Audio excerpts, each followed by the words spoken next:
Let's go outside. And you are listening to our coverage of the People versus Donald Trump, the case involving the 45th president of the United States.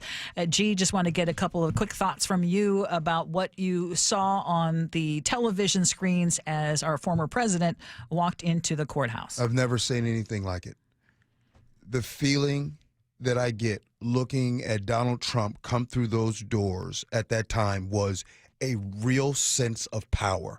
You can think of anyone previous to this that you guys have seen either walking to an arraignment or handcuffed or on trial.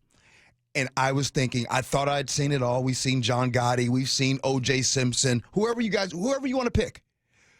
This man is the most powerful person that we have ever seen do that. I mean, he's so powerful that as he's walking through that door, I'm thinking, whatever you guys got, whatever information, it better be, time-stamped and very good information, because there's parts of the criminal justice system that does not want this man to go to jail or go to prison.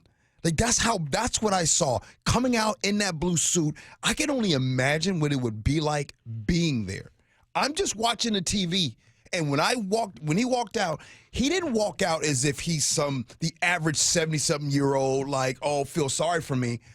That dude walked out with a power look on his face.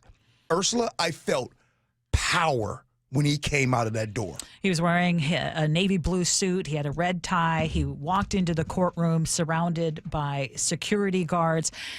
And again, what's interesting, though, is we're waiting to hear what was the charges. The charges, the felony counts that were approved by that Manhattan grand jury last week. So we only know that there are reports that there may be up to 30 plus different counts, but what exactly they are, we still don't know. So we will get reaction to that. But as you're listening to CBS's live coverage, part of the reason there's a lot of dancing around right now is because there are no cameras in the courtroom. So you have to kind of wait until the proceeding is over, and it could last, anywhere from a few minutes to 30 minutes. Mm-hmm. So we will continue to have extensive coverage for you, but we just wanted to break in here to share some thoughts. I definitely had to share some thoughts. And my man Greg in Las Vegas, thank you for this, because this is one of the best lines from Omar from The Wire.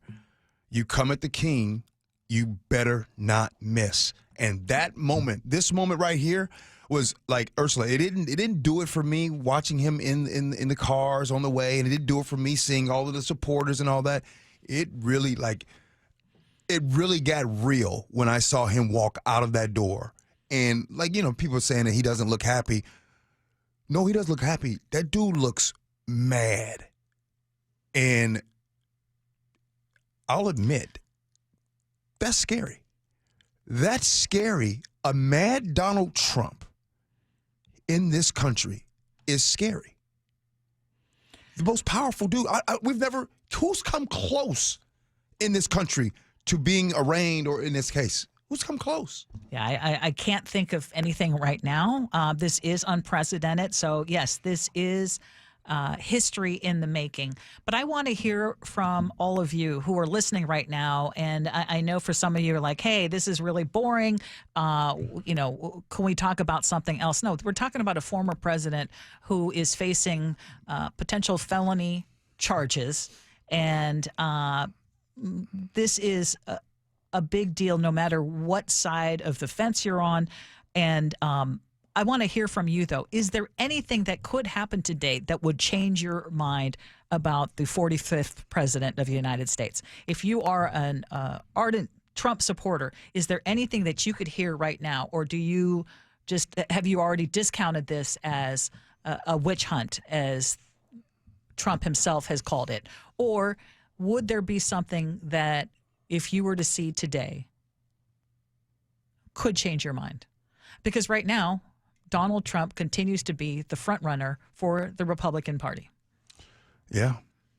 As of today, right now, and that margin continues to widen when it comes to if he were to be the lead nominee for the GOP ticket, if the presidential campaign were today. It's interesting. You asked that question. Is there something that can happen? I think that if you are someone who truly believes in your heart that Donald Trump has done nothing wrong, I don't think that there's absolutely anything that can happen. And when I'm talking about all of the things, Ursula, that have raised red flags, from the family's dubious tax records, the overseas business interests. And we're just talking about these things that are being investigated. You got to talk about the audio election interference, asking the Georgia officials to find 11,780 votes to overturn the results of the state's election. His role in possibly the violent insurrection that happened on January 6, 2021.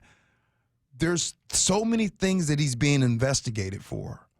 And this one thing, I think people have the mindset of the same way Al Capone did all of the things that he did, Ursula, and a man went to prison for tax evasion. What? All the things? Al Capone went to prison for what? Right. Well, that's Tax what they evasion. could get the conviction